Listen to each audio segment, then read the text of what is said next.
Hello. I will try to debunk the existence of heaven and of Jesus by using common sense and the very content of religious books.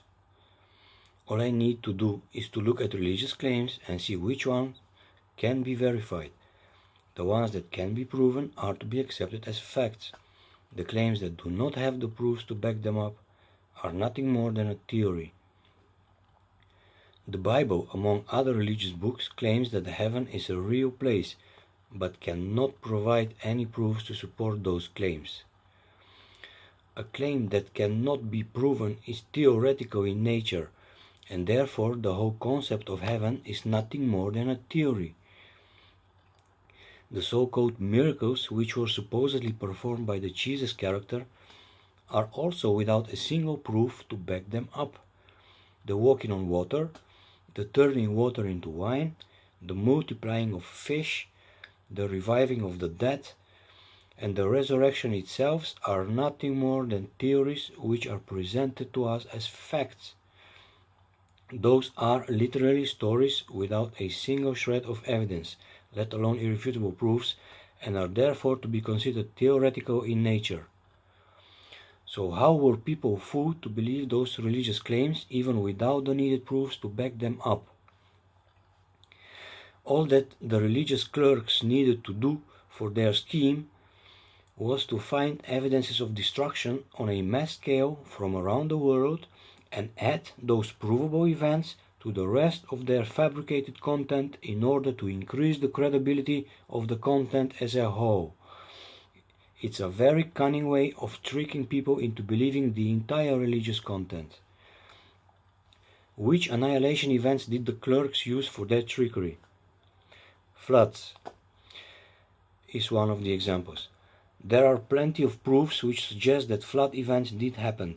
Many shipwrecks are still visible today high up on hills, buried under layers of mud all over the world. Floods did happen in the past and evidences are very much visible at a number of places. The illusionary and childish story of Noah's flood was fabricated by religion. In order to make the made-up story believable, it was attached to the real reset events from the past, some of which were done by floods. There are hundreds of thousands species of land animals and birds in the first place. How can a male and female specimen of each species be collected from all corners of the world, being kept alive and well for 6 months, and then released into the wild once again when the waters receded, knowing that there is no food for them out there? The whole notion is ridiculous. It's absurd. Giants. The remains of giants and of even titans, many of which are currently found in a petrified state, are also visible all over the world. Humanoid and animal creatures of gigantic sizes did live once. They were the first batch of bioengineered creations of our creator entities. I think that they became obsolete due to the need of large quantities of food for their survival and due to the low amount of spiritual energy they produced. Our creator entities were growing in number themselves, so the need for a species of a smaller size but of a greater number was the reason behind our own bioengineering. References made by religion to the existence of giants are no proof of the existence of heaven. Brimstone. The incineration of Sodom and Gomorrah by a rain of brimstone. It's true that the region of Sodom and Gomorrah was devastated by a rain of brimstone. Brimstone is a white-colored sulfur that is nowhere to be found in nature.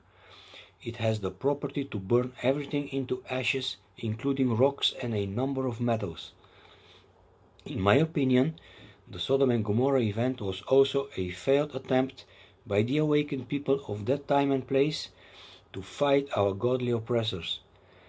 The whole region was incinerated by brimstone and could point to the fact that people there had the required knowledge and the needed hardware to pose a threat to our creators.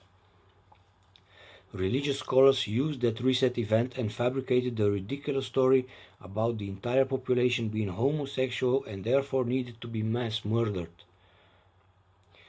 There are millions of participants in gay pride parades these days all over the world, So we should ask ourselves, why aren't these gatherings with more than 1 million people at one place a target for a homophobic God?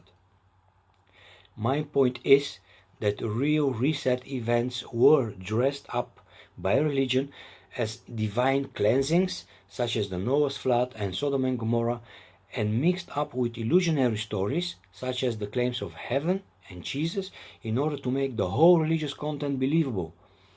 Proofs of real annihilation events are used as a reference for the credibility of the remaining content, which is childishly fictitious in nature. The fact remains that there are no proofs to support the existence of heaven, Jesus, and of the supposed miracles, and therefore those concepts should be presented as a theory, not as facts. Let's remind ourselves once again that if a claim cannot be proven, it is theoretical in nature. A theory remains a theory until it can be verified by irrefutable proofs. There is no heaven, no Jesus, we are being relentlessly farmed here, and there will be no happy end. I wish I was wrong, but I don't think that I am. Thanks for watching. Please share, comment, like, and the rest. Thank you. Bye.